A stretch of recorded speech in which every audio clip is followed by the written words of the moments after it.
Thank you, everybody. Thank you. Whoa.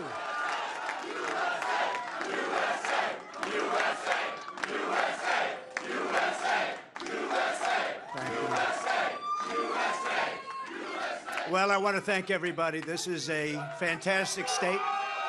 This is a great, great state. You know, we won New Hampshire 3 times now. Three. We win it every time. We win the primary, we win the generals, we've won it, and it's a very, very special place to me. It's very important. If you remember, in 2016, we came here and we needed that win, and we won by 21 points, and it was great. And today, I have to tell you, it was very interesting because I said, wow, what a great victory. But then somebody ran up to the stage all dressed up nicely when it was at 7. But now I just walked up and it's at 14. But she ran up when it was 7. And, you know, we have to do what's good for our party. And she was up and I said, wow, she's doing like a speech like she won. She didn't win, she lost. And, you know, last week we had a little bit of a problem, and if you remember, Ron was very upset because she ran up and she pretended she won Iowa. And I looked around, I said, didn't she come in 3rd? Yeah, she came in 3rd. And then I looked at the polls. She was talking about most winnability, who's going to win, and I had one put up. I don't know if you see it, but I have one put up. We've won almost every single poll in the last 3 months against crooked Joe Biden, almost every poll. And she doesn't win those polls. And she doesn't win those. This is not your typical victory speech, but let's not have somebody take a victory when she had a very bad night. She had a very bad night.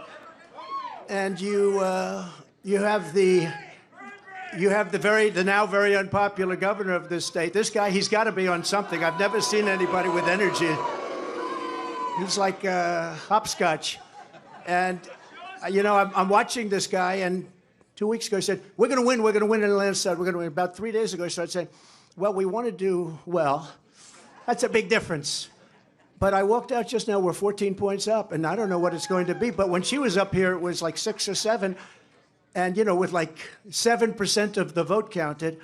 Now, let me just tell you, we had an unbelievable week last week in Iowa. We set a record. It was the best in the history of the caucus, in the history. And I remember I sort of had the same feeling. I'm up and I'm watching, and I said, she's taking a victory lap. And we beat her so badly, but Ron beat her also. You know, Ron came in 2nd and he left. She came in 3rd and she's still hanging around. The other thing, she only got 25% of the Republican votes. I don't know if you saw that.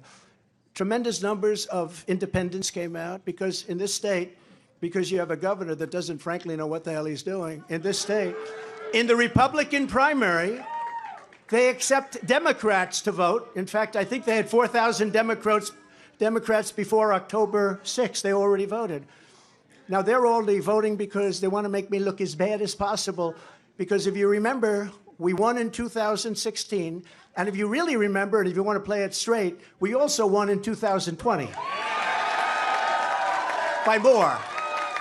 And we did much better in 2020 than we did in 2016. But as they said, we lost by a whisker, just by a whisker.